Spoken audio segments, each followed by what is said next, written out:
السلام عليكم البنات، واش راكم؟ صافا الصحه لاباس؟ ان شاء الله تكونوا كاع بخير. جيتكم بوصفه البنات، بوصفه هايله نتاع شكل بواسر. كاين بواسر كاين اللي جاي داخليا، فهمتوا؟ كاين بواسر جاي داخل. شوفوا البنات، عندنا الثوم الحمراء، شوفوا هذه، شوفوا ها الثوم الحمراء هذه، شوفي هاي الثوم الحمراء هذه. واش ديريها؟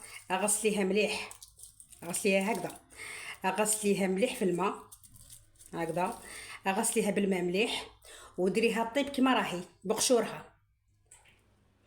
ديريها طيب في كسرونه تاع الماء ولا طيب بقشورها، يعني فاهم فيكم مليح. طيب بقشورها كي طيب الثوم هذيك واش ديري لها؟ نقيها، حطيها هكا وعاودي نقيها، نحيلها قشور تكون طيبه، نحيلها القشور ومن بعد شديها فرشيطه ولا ميكسور، ميكسيها بالميكسور وديري عليها العسل، العسل الحر، ديري عليها العسل الحر.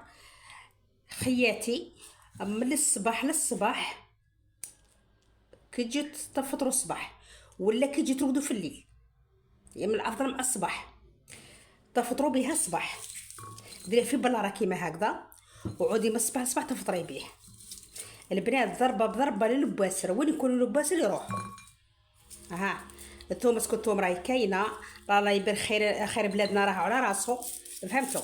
هاي هذا هو. ديروا الثوم هذه الحمراء كما قلت لكم، شوفوا هكذا، نقيوها مليح وغسلوها بيان، فهمتوا؟ غسلوها مليح خياتي الثوم. ومن بعد واش ديروا لها؟ ديروا لها اللي قلت لك طيبيها، يعني فاهم فيكم، باش تقولي تعاود في الهضره ولا، راني فاهم في خياتي، فهمتوا؟